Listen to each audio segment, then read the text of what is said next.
get a couple of starts until he's back. That they've got Philip Gustafson called up as the backup. Can't see him playing here. Murray 17, 10, and 5 with a 900 save percentage. Jari 20, 11, and 1 with a 924 save percentage. And the play of these goaltenders is kind of evened out. I know there's still a large difference in save percentage, but overall, things have kind of evened out between the two of them. The discussion of Jari and whether or not he was Vezina worthy from a couple months ago has really settled down at this stage. Goals for and against. Goals for the Ottawa Senators, 2.68 per game. Goals against, 3.32. On the Pittsburgh side, they're scoring 3.14 goals per game and allowing 2.78. 20 goal scorer, well, because of the trade which took Pajot to the Islanders, the only one that Ottawa has is Duclair with 22 goals, 15 assists, 37 points. On the Pittsburgh Penguins, I didn't include Gensel because he's gone for the year. Rust, 24 goals, 26 assists, 50 points. And Malkin, 21 goals, 42 assists, 63 points. You could throw an asterisk next to Sidney Crosby and say, well, if he'd played every game, then he'd have 20 goals. But there'd be a few players you could say that about, where they'd have definitely had much better seasons overall if not for injury. So, yeah, you could throw them on there, but I didn't. So I apologize. But if I had made an exception there, then I would have to make exceptions elsewhere.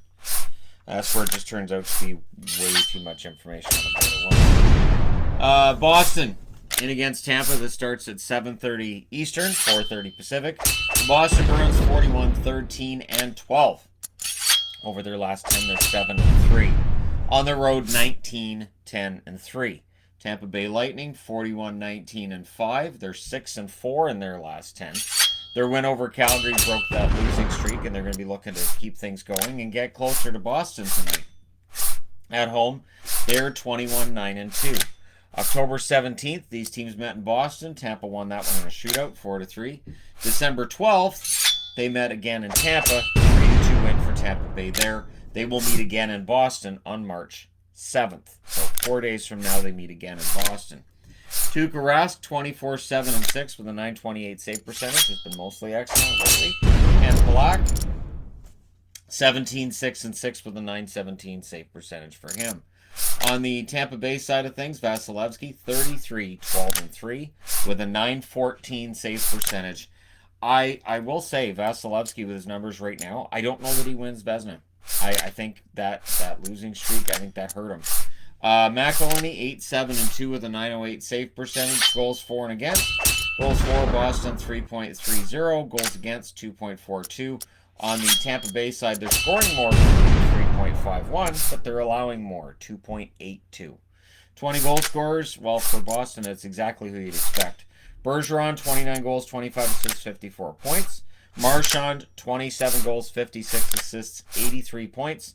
And Pastrnak, 47 goals, 44 assists, 91 points. Pretty good season. On the Tampa side of things, lots of 20 goal scorers. Killorn, 24 goals, 23 assists, 47 points. Blake Coleman, of course, most of his goals scored as a member of the New Jersey Devils. All of them to this point, I believe. 21 goals, 11 assists, 32 points. Braden Point, 23 goals, 37 assists, 60 points. Kucherov, 31 goals, 49 assists, 80 points. And we'll consider this a bad season. Crazy. Stamkos, 29 goals, 37 assists, 66 points. He's out for most of the rest of the regular season. Still had an excellent season going. We'll see if he comes back by the end of the year. If he can at least hit that 30th goal to get to that plateau, we'll see. I do need to go to board number 2.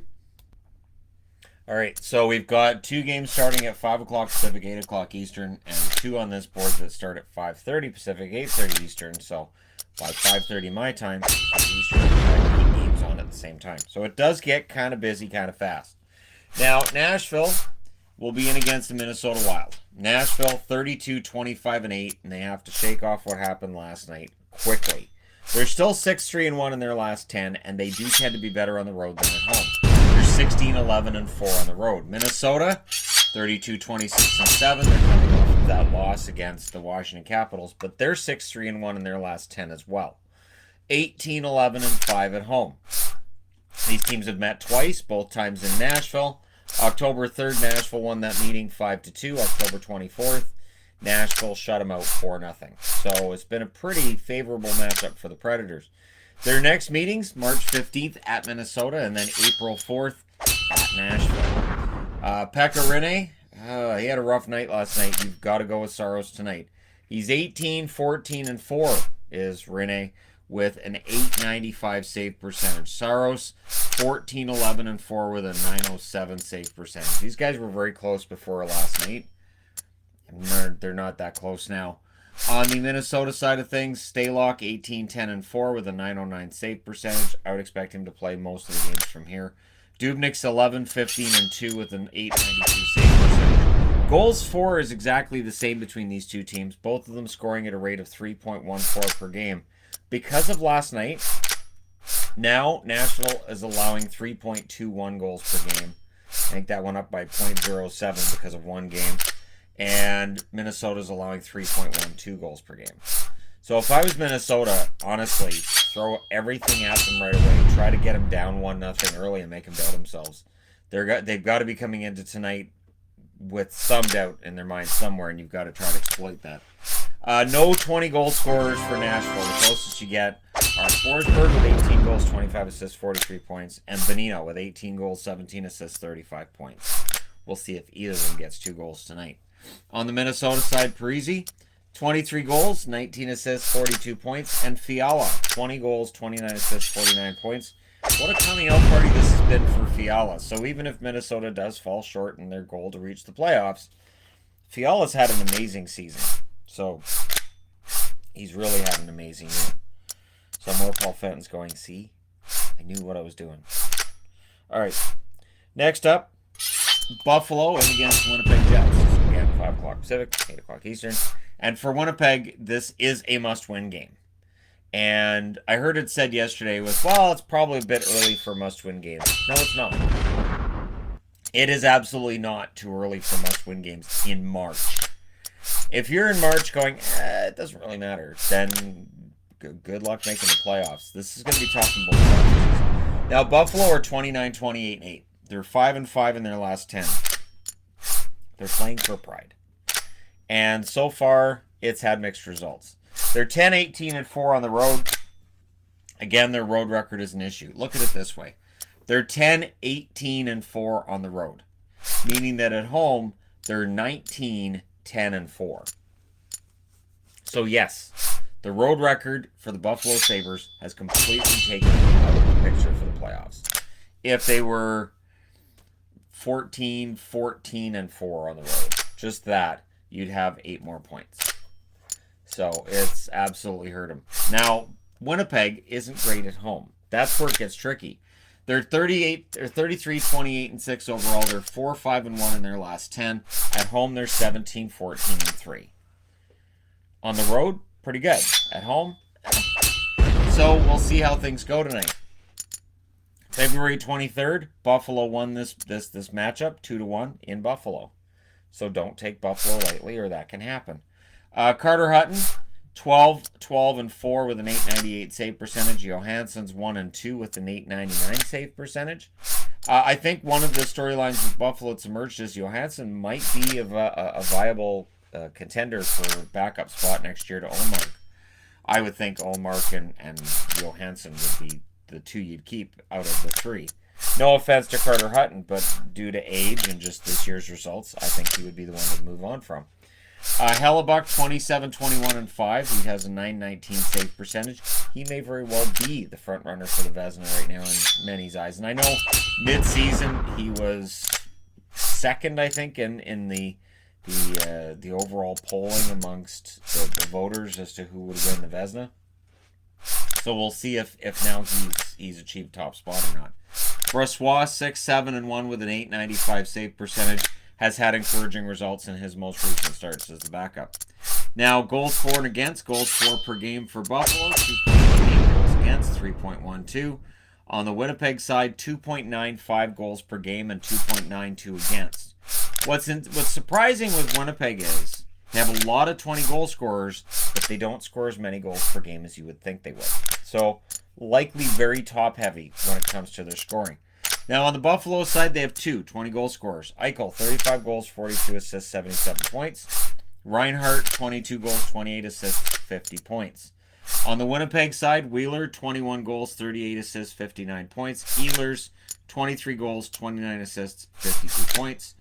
Laine, 26 goals, 33 assists, 59 points. Scheifele, 28 goals, 42 assists, 70 points for Scheifele. Scheifele is the mark of consistency. He, over any given season, he's about a point a game. He's as consistent as they get. Connor, 33 goals, 34 assists, 67 points. I think he's taken the next step this year. And that's good because for years I've talked about how much I like Kyle Connor's game. And it's nice to see he continues to improve his totals every year. So that's nice to see. All right. Moving along, though. Anaheim in against these guys, Chicago. So I'm going out on a limb and saying Anaheim's going to lose on the road. Yeah, I know. Wearing a Chicago jersey. So Anaheim, they're 26, 31, and 8 overall. They're 4, 5, and 1 in their last 10. On the road, they're 12, 17, and 4. So they've won 12 out of 33 away from home. On the Chicago side, they're 29, 28, and 8. They're 4 and 6 in their last 10. And at home, 13, 13, and 4. So it's been a mixed bag for Chicago at home, same as on the road. And just overall, the mediocrity won't get them to the playoffs. November 3rd, Chicago beat Anaheim in overtime 3-2. January 11th, Chicago. So I'm just going out on a limb and saying they can probably beat them a second time. Gibson, 19, 25, and 5 with a 904 save percentage. He's had a challenging year. It's been a challenging team to play behind, though. Miller, 7, 6, and 3 with a 907 save percentage. On the Chicago front, Crawford's going to play a ton.